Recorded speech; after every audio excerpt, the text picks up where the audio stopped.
Hola, ¿qué tal? Bienvenidos a esta nueva edición del podcast Mal de Ojo. Por favor, no se olviden de suscribirse al canal y de poner la campanita para que se enteren cada vez que tenemos un nuevo capítulo. Ricardo, ¿cómo estás? ¿Qué tal? ¿Qué tal? ¿Cómo estás? Bueno, empecemos con Locos de Amor, ¿te parece? La nueva, Mi ¿no? primer amor. Mi primer amor. Que es la cuarta película de esta, ¿no? De esta, no sé si llamarla saga, porque no lo es, ¿no? Sí, porque además todas las películas tienen personajes distintos. Tienen ¿no? personajes distintos, asuntos distintos, van incorporando asuntos vinculados con el debate cultural, con la identidad, con el género, ¿no? Y aquí además hay como un desgajamiento, ¿no? Sí. Porque se va a un poco a la adolescencia. Así es. La adolescencia. Tal vez lo primero a decir es, es ver la película en el horizonte de Tondero, Sí. que ha sido una empresa productora que ha tenido una presencia muy grande en los últimos, la última década, ¿no? Y que, a ver, una empresa siempre muy polémica, siempre ha generado debates, todas sus películas han generado algún tipo de discusión, ha tenido grandes éxitos económicos y ha tenido también traspieses, ¿no? Algunos traspiés muy, muy poderosos. Así es. Y entonces, claro, en este panorama de altibajos, creo que esta película se inserta en, digamos, en el momento de crisis, ¿no?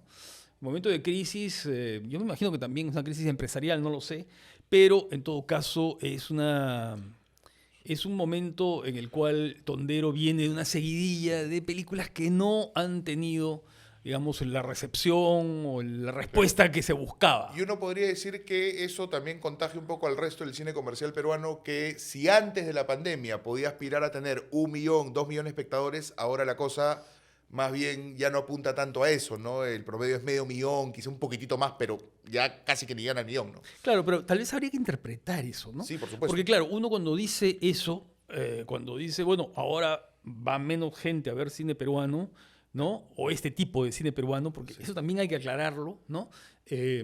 Porque hay una tendencia a identificar el cine peruano con un tipo de producción. Así es. Y es un tipo de producción que en realidad, claro, es la más vistosa. ¿Por qué? Porque llega a las salas, porque tiene promoción, pero no es la única. Y yo diría que es muy minoritaria, Muy ¿no? minoritaria, ¿no? Porque en realidad hay muchos tipos de producción en el Perú, ¿no? Y esta es la producción que busca, a ver, tener una audiencia masiva. ¿No? Es un poco la adaptación del modelo del blockbuster, digamos, Así si es que es. se puede, a ver, hacer un símil con un sistema de producción que es muy distinto. Pero en todo caso, son películas que están diseñadas, Ajá. ¿no? Son películas de diseño para llegar a un público muy amplio, muy masivo y muy, a ver, de muchas edades, de muchos géneros, ¿no es cierto? De muchas... Quiere tener una convocatoria muy amplia. De acuerdo. Lo logró con Asumare 2, Con A los 40, en A su los momento. 40, Locos de Amor, Con ¿no? Locos de Amor, efectivamente. Con cifras, digamos, variables, 3 millones en los dos primeros Asumare, ¿no? 1,5 millones o cerca de 2 millones con algunas otras. Pero, a ver, este asunto de que el público no llega a las cifras de antes, claro, supone que el público ha cambiado, sí, el público ha cambiado. Pero ¿sabes también qué? Ha cambiado. Lo que ha cambiado es, mejor dicho, no ha cambiado. Se ha prolongado en demasía determinadas fórmulas. Ujú. Sin Y duda. eso es lo que ha pasado con otros géneros, ¿no? Mira tú el impulso que tuvo la animación del largometraje en un primer momento y luego fue decayendo. Eso tal vez podía ser atribuible, claro, al contraste que podía haber entre el acabado en efectos especiales de una animación peruana con la animación que viene de otros Así lados. es. Y entonces, claro, el público, digamos, ya acepta ciertos estándares de, digamos, de calidad técnica y de perfección técnica Que las películas las películas no van a- no llegan, no ¿no? llegan, pues, ¿no? No llegan. Pero pasó con el terror. Sí, por supuesto. Pasó con el terror. El terror entra con mucha fuerza y luego la repetición de la fórmula Son comienza 2 a años, desgastarse. ¿no? Son 2 años Sí. en los cuales se estrenan que unas 15 películas de terror Varias peruanas. películas de entre terror, sí. 2013 y 2015, que ya hace bastante tiempo, de hecho, no hace 10 años. Claro, pero comienzan a repetirse Sí. ¿no? Comienzan como Ahora, a devorarse una a la Ahora, otra. yo sí creo que hay una diferencia. ¿Cuál es la diferencia? Que lo del terror duró 2 años. La comedia peruana, que asumo que es un poco el género al que te refieres, de cierta manera se ha sostenido. Pero, y se ha sí. sostenido no con pocos números. O sea, Sí. claro, yo digo que ha bajado, pero bueno, meter 500.000 de personas o más tampoco es que sea, no es algo para basurear, para nada. No, claro, eso sí es notorio. No, pero me refiero al terror, por ejemplo, ¿por qué lo pongo? ¿Por qué lo saco a colación? Porque el terror es tal vez uno de los géneros más ricos, más interesantes, más variados, que tiene que tienen una llegada al público muy amplia, ¿no? Mira la cantidad de películas de terror que se ven en el Perú, ¿no? Y mira además las variaciones que va a tener el terror, cómo va incorporando asuntos que son contemporáneos, los debates culturales de la época. El terror se está alimentando de todo, De ¿no? hecho, Entonces tú puedes vamos a encontrar... hablar de una película en un rato que tiene un poco de eso, ¿no es cierto? Que es Exterminio. Ah, claro, ¿no? Entonces esto es bien interesante, ¿no? Y sin embargo, digamos que las películas peruanas de ese momento, ¿no? Casa Matucita, en fin, comenzaron como a volver sobre sí mismas usando el recurso del metraje encontrado, entre comillas, es decir, esta es la última filmación del camarógrafo que fue devorado por no sé quién, por el monstruo, del más allá. Que hay que decir que esa era la moda de la época también, ¿no? Estaba actividad paranormal, ¿no es Sí, cierto? era la moda de la época y puede ser una moda que sigue hasta ahora, Así pero digamos que, claro, en un contexto internacional eso como que se va difuminando. Y en algún momento, además, en un contexto internacional en que el terror comienza a llegar a cambiar, ¿no? No, pero además tú te das cuenta que eran películas, lamentablemente creo que lo que pasó con el cine de terror peruano es que se consideró que era muy fácil hacer una película de terror. Sí. Entonces, claro, eran películas que con mínima inversión buscaban máxima rentabilidad y tú te dabas cuenta que eran un películas... susto fácil. Claro, casi que eran huérfanas, no eran Sí. películas que lo que se notaba que no había mucho esfuerzo ni creativo, ¿no? ni de producción Claro. para sacarlas adelante. Y el público no es idiota. O sea, Sí. el público se da cuenta que entre una película peruana de ese tipo y Anabel, bueno, Anabel no será pues la gran película, pero por lo menos no te falta el respeto. Y yo siento que el cine peruano en un momento, el cine peruano de terror, le comenzó a faltar el respeto al público, ¿no? Sí, es decir, a considerarlo, no sé, como un público pasivo, Así es. capaz de aceptar cualquier cosa, ¿no? Así es. Y en la comedia, como tú dices, sí, la comedia ha tenido un mayor perfil, pero a ver, ha tenido un perfil más persistente, ¿no? Pero si tú ves, por ejemplo, revisando Sin Encuentro, Sí. estos comentarios digamos, al resultado de las películas del año anterior, ¿no? Estos análisis que hacen a comienzos de cada año, o incluso la lista de películas y las recaudaciones y qué sé yo, uno ve que ya en el 2019 la comedia estaba en descenso, ¿no? Que ya no tenía la pegada de antes. Y creo que esa pegada de antes, sin duda, estuvo dirigida por Tondero. ¿No? Estuvo dirigida por Tondero. Y creo que una película como A su madre, sobre todo la primera, va a quedar en el cine peruano como algunas películas que supieron encarnar el espíritu de un momento, ¿no? Un poco como las películas de Mauta Films en los años 30, que lamentablemente no se pueden ver, pero que encarnaban esa idea de una Lima que estaba cambiando de un modo muy radical, ¿no? O como en los años 70, Cuentos Inmorales, claro, ¿no? Que también, con ese limeñismo muy particular, dio cuenta de realidades de las clases sociales diversas en Lima. O, de alguna manera, también las películas de Fico García, ¿no? Que encarnan el momento de esta fusión reformista y revolucionaria, entre comillas, ¿no? De los años 70. O una película como El Rey en los años 80, con la cultura chicha, la fusión, ¿no?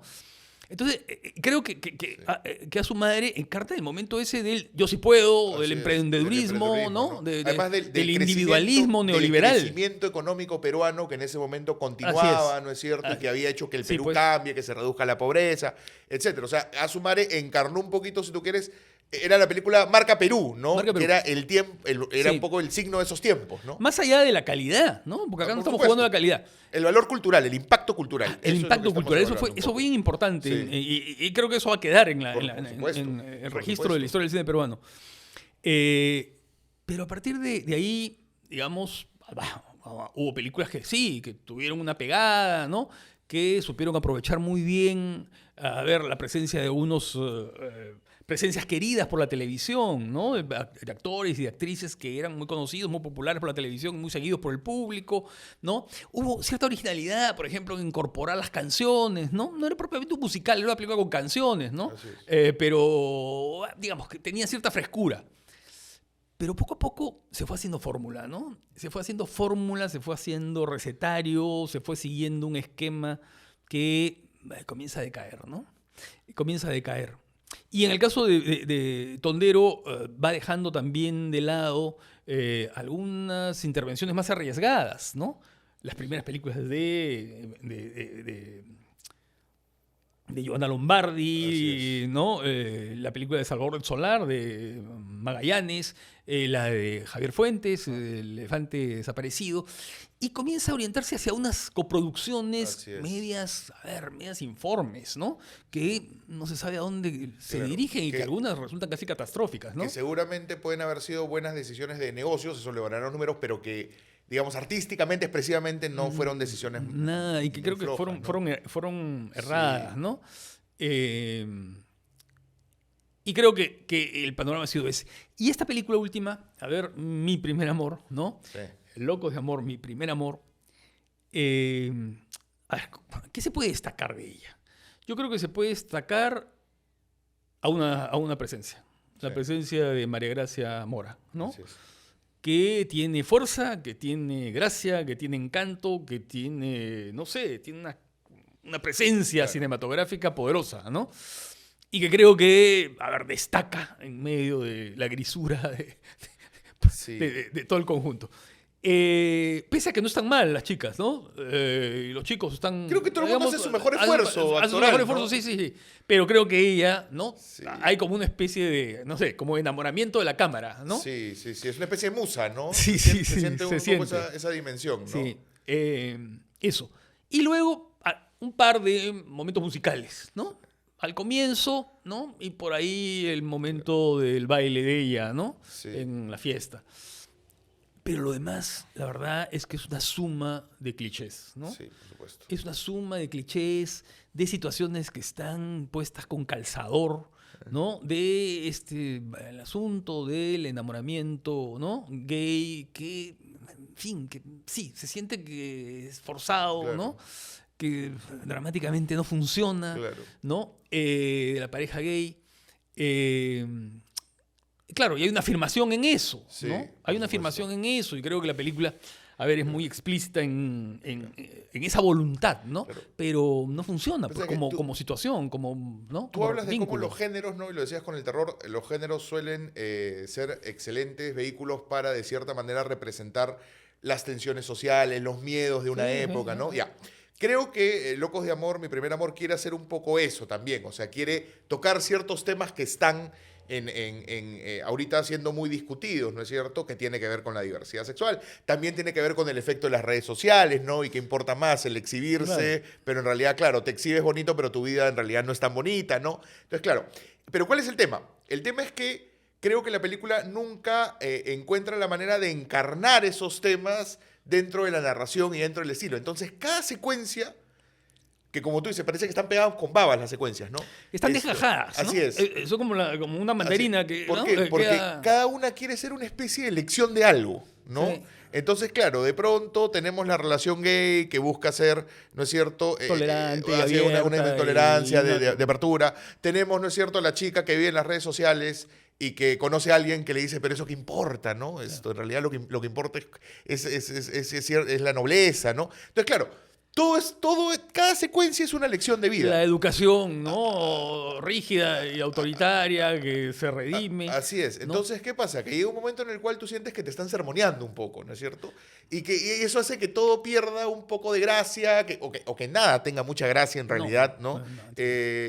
Salvo, como tú dices, la presencia de María Gracia Mora, ¿no? Que eso levanta un poco la película. También hay otra cosa, no sé por qué siento que los actores más experimentados, ¿no es cierto? Por ejemplo, Montserrat Burgué, siento que en cada vez que aparecen tienen que dar su show, ¿no? Bueno, pero eso es un mal de la comedia, Sí. de la comedia, ¿no? ¿No? Así es. En la que, a ver, si hay algo que chirría, ¿no? son las actuaciones, porque el humor se concibe como una sucesión de muecas, de morisquetas, de tics, Así es. ¿no? De exageración vocal, verbal y gestual, ¿no?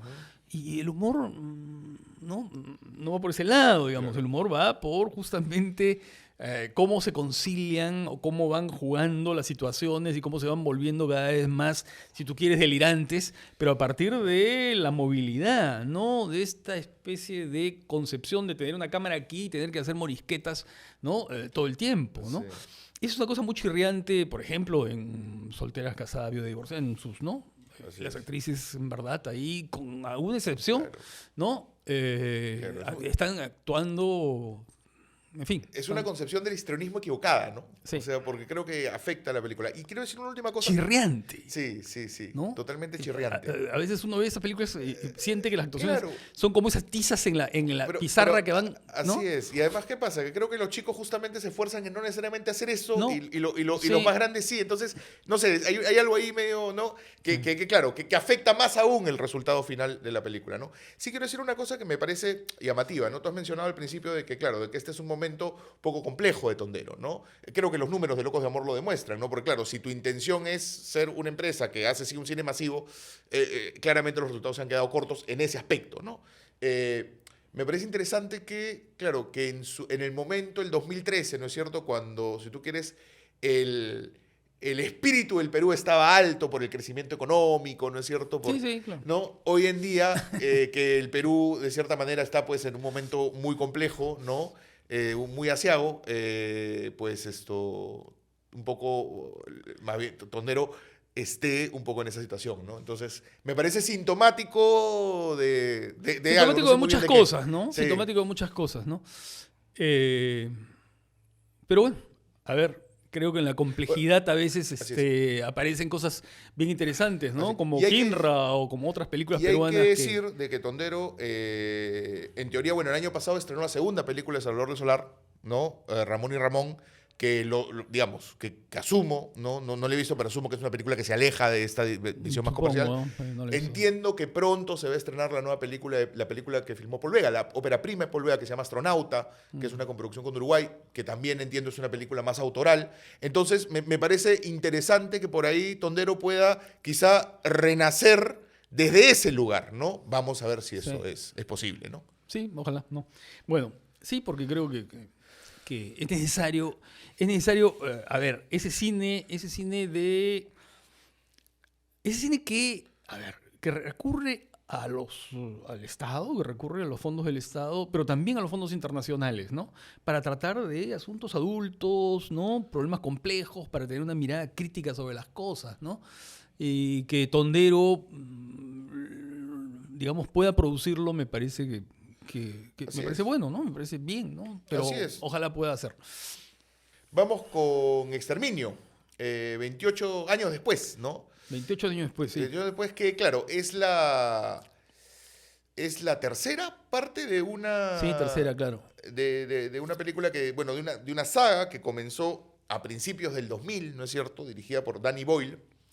Que, claro, imagina un mundo, bueno, en realidad un Reino Unido, ¿no?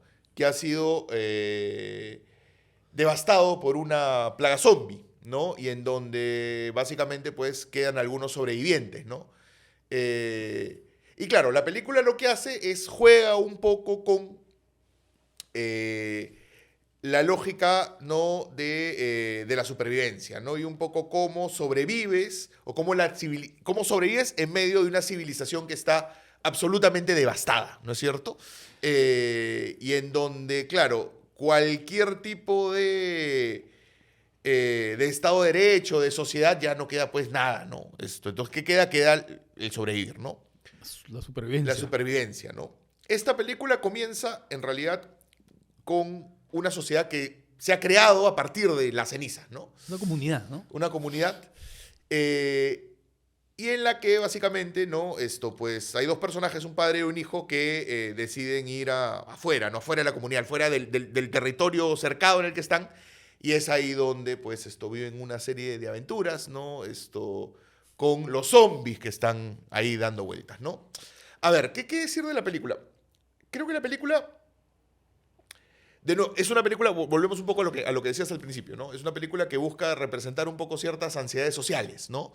Es representativo, ¿no? Cómo es que, claro, esta comunidad es una comunidad casi que medieval, ¿no? O sea, que sus prácticas son medievales, ¿no? Que su forma de defensa es medieval, que incluso sus rituales, ¿no? Tienen una dimensión medieval que la película lo hace explícito, además, ¿no es cierto? Con esta especie de montaje paralelo, ¿no? Entre ciertos rituales de la comunidad y, claro, imágenes de archivo, ¿no? De grupos medievales, ¿no? Y creo que un poco, pues, la película, se ha hablado mucho que la película es una reflexión sobre justamente temas que están muy ahorita en la palestra, como puede ser, por ejemplo, el Brexit, ¿no? ¿No? O el tema de los migrantes, ¿no? Los miedos, Todo que eso genera un poco sí, las ansiedades sociales, ¿no?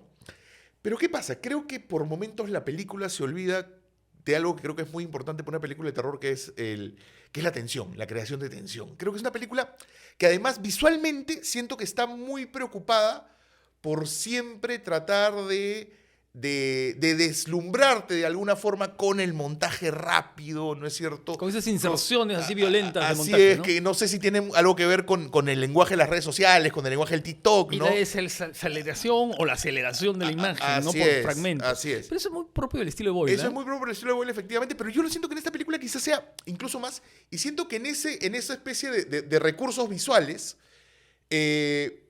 siento que la película pierde, porque creo que quizá trabajando un estilo un poco más reposado, menos interesado en esta especie de maquillaje, creo que la película podría generar momentos mucho más logrados y mucho más tensos, ¿no? Entonces siento que la película se pierde un poco en ese camino, cuando creo que el potencial de la película en crear tensión estaba ahí. Creo que Boyle lo desaprovecha un poco, ¿no? Siento que Boyle también tiene cierta tendencia un poquito a ser un poco solemne, ¿no? A la solemnidad. Creo que ese montaje paralelo que mencioné hace un rato lo demuestra. Hay otros momentos, ¿no? Sin spoiler nada, pero un momento que está ligado a una muerte importante en la película que también, ¿no? Como que todo se refuerza con la música y se le da toda una dimensión, sí, pues, ¿no? Una dimensión de solemnidad, ¿no? Que no sé si funciona tan bien. Lo que pasa es que la película tiene dos partes, ¿no? La primera parte, que a mí me parece la más interesante, es el descubrimiento de la comunidad, en la cual hay una serie de inversiones, ¿no?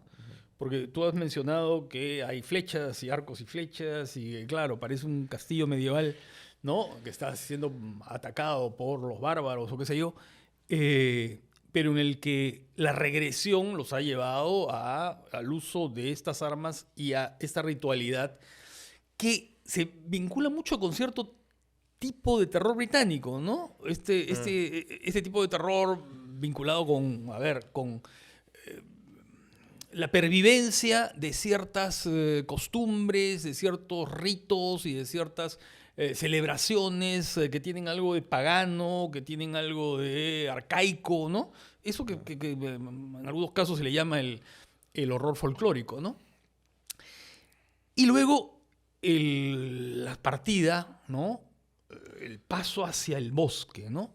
A través de una ruta muy particular que no hay que anunciar mucho porque creo que es importante, ¿no? Que tiene que ver además que está vinculada con la idea del mar, ¿no? Porque la idea de lo insular es muy importante, ¿no? Sí, por supuesto. La isla es muy importante, como el propio Reino Unido, ¿no? La idea de lo insular. Y como, por supuesto, lo que ha quedado, lo que ahora es, digamos, es la idea del Brexit, ¿no? Y este recorrido por el bosque, ¿no? Que a mí me parece bien interesante porque, claro, para el niño es como un reto de iniciación, ¿no? Es como una especie de transferencia viril. Es algo que vemos en muchos westerns, ¿no? Uh-huh. Como el hombre mayor le va a enseñar al chico, ¿no? El uso del arma, ¿no? Y la supervivencia, como en Chain, el desconocido, la famosa película de George Stevens, ¿no? Y claro, pero claro, con arco y flecha, ¿no? Entonces, claro, uno piensa inmediatamente en Robin Hood, que además está vinculado con las mitologías, ¿no? Clásicas, ¿no? El bosque de Sherwood y qué sé yo. Y de pronto comienzan a aparecer estos personajes que, claro, son zombies, sí, son zombies, pero podrían ser otras cosas, son los infectados, ¿no? Porque además no todos son iguales, ¿no? hay el personaje grande, inmenso, más bien torpe, ¿no? Hay otros, ahí está el alfa, ¿no?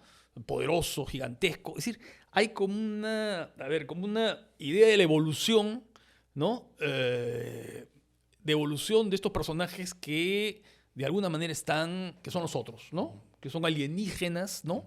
En el sentido más literal de la palabra, es decir, son otros, ¿no? Son aliens. Y claro, esto hasta ahí es la típica película de aventuras, ¿no? Cómo transfiero mi conocimiento, cómo caso, ¿no? Y cómo puedo derrotar a aquellos que se vienen contra mí. En esa primera parte también ya comienza a sentir un poquito esta cosa, ¿no? Más bien no solemne, ¿no? Sí. En el montaje paralelo, ¿no? Sí. O sea, ya está presente eso en la primera parte. Sí. Y luego viene la segunda parte que sí es muy claramente melodramática, ¿no? Sí. Hay ahí una idea del destino, ¿no? Del peso del destino, ¿no? De la idea del pesar de la muerte, del duelo, ¿no? Del olvido, del recuerdo, ¿no? Y de una supervivencia muy particular, muy ritual, ¿no?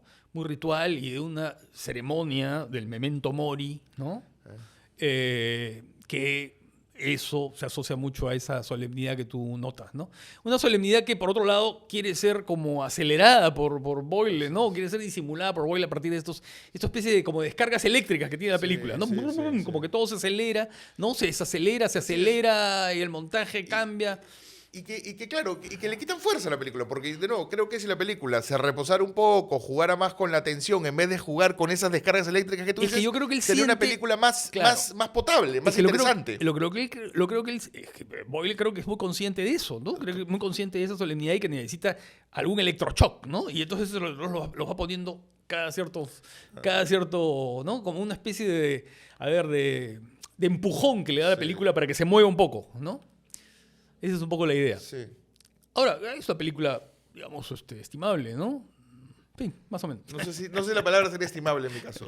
Digamos, a ver, no es una mala película, ¿no? Pero creo No, ¿qué va a ser mala película? y creo, claro, que me parece que se tiende a sobrevalorar un poco a Danny Boyle. Me parece, me da la impresión, claro. ¿no? Hay una película que tiene alguna vinculación, son muy distintas, ¿ah? Son muy distintas, que tiene una vinculación con la película de Danny Boyle, con 28 años después, ¿no? Que es Jurassic Park, ¿no? El Renacimiento, ¿no? Y creo que el título de Renacimiento tiene algún sentido aquí, porque en realidad es un Jurassic Park que renace, pero que renace en el cine de los años 40 y 50. Porque aquí la apuesta es por la aventura en el sentido de las películas de matiné de hace 60 años, 70 años, ¿no?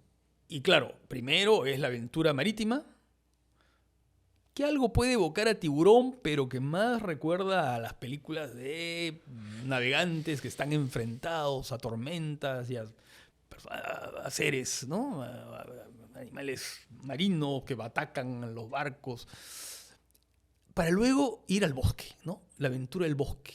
Y ahí, claro, es no sé, pues las minas del rey Salomón, ¿no? Ese tipo de aventura de expedicionarios que están a la búsqueda de algo que van a encontrar, ¿no? Y que, por supuesto, es muy valioso para la humanidad, ¿no? Mira, creo que a ver, yo la disfruté bastante, ¿no? Me resultó muy entretenida, pura diversión, ¿no? Puras aventuras, y no hay más que eso, digamos, ¿no? Pero eso es bastante. Eso es bastante para el nivel de las películas, este tipo de películas de mucho presupuesto, estos blockbusters de ahora, ¿no? ¿Sabes qué? Creo que Gareth Edwards es un buen director. No tiene ningún tipo de pretensión, ¿no? Especial. Yo no he visto la película, pero claro, no tiene las pretensiones de Danny Boyle. No, felizmente, no, para nada. No, es un narrador seguro, ¿no? Y quiere buscar emociones, un poco como si estuvieras en la montaña rusa, ¿no? Okay, perfecto. Y creo que es una película que vale la pena.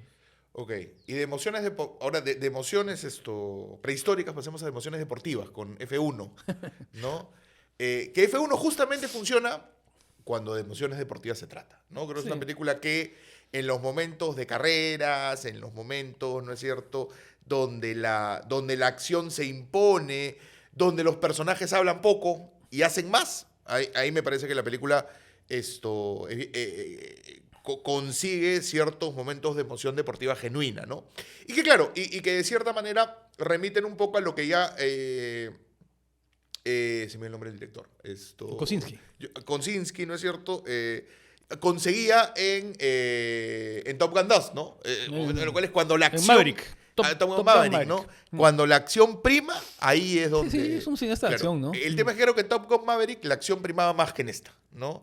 Y siento que acá, en F1, más bien, en muchos momentos, los personajes tienden a mostrar sus emociones de una manera un tanto demasiado verbosa, que además emociones que ya quedan claras en las acciones, ¿no? Entonces creo que esa dimensión más de reiterar a través de los diálogos, las intenciones, los miedos, las frustraciones, el pasado de los personajes, le termina jugando un poco en contra a la película, sobre todo porque se sienten reiterativos de algo que la película ya había mostrado cuando los personajes, insisto, hablaban más y hacían menos, ¿no? Eso no quita que yo la verdad que la pasé bien viendo F1, pero sí tengo ese reparo, ¿no? Claro, yo te diría que más que un cineasta de acción, es un cineasta de movimiento y de velocidad, ¿no? Cuando hay velocidad y movimiento, ahí, ¿no? Sus películas que cargan de tensión. Porque lo otro es mucho más convencional y creo que estaba mejor en Top Gun Maverick, ¿no? El momento en el que Tom Cruise va con Val Kilmer, ¿no? Ese buen momento de despedida, Val Kilmer, por ejemplo, es muchísimo mejor que todos los momentos en los cuales hay una relación personal o íntima entre los personajes de aquí, ¿no? De F1.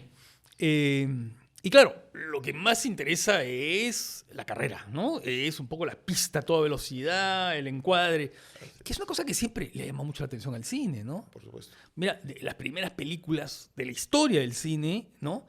¿Qué cosas hacían? Ponían la cámara en un tren, en un vehículo en movimiento y filmaban desde ahí muchas de ellas, ¿no? Y es casi todo un género de esa época. Hay una película de los ¿no? hermanos Lumière que, claro, que es el Claro. tren en Jerusalén. En Jerusalén, ¿no? claro. Y que va yendo hacia atrás. Hacia atrás y vamos descubriendo todas las culturas de Jerusalén, ¿no? Así es, ¿no? Por la ropa, por el vestuario. En la Jerusalén que todavía no era Israel. No, ¿no? claro. No. Y claro. 1890 y algo. Y ahí los 97, Lumière hacen de los primeros traveling hacia atrás de la historia del cine, ¿no? Sí, sin claro, saberlo. Claro. ¿No? Y luego otras películas, ¿no? Otras películas que han trabajado mucho. Es una película de Howard Hawks, el gran cineasta de la acción, del movimiento y de la velocidad, ¿no? Que es Línea Roja 7000. O Grand Prix, ¿no? Grand Prix es una película que se filmó en Cinerama, ¿no? Una pantalla gigantesca y claro, toda la impresión de inmersión que uno tenía era cuando estaba en el carro y sentías que la pista ¿no? No sé, como que te caía encima, ¿no? Y claro, esa idea es la que está explotada ahí, ¿no? Y creo que eso es lo mejor de la película, ¿no? La película, ¿no? Se mueve. Se mueve, sí. Se mueve, sí. ¿no? Se mueve y cuando se queda quieta, ahí más o menos. Los personajes se lamentan un poco. Claro, pero además, porque retoma, ¿sabes qué cosa? Que son, a ver, motivos típicos del cine, ¿no? Del cine, que, por ejemplo, una película como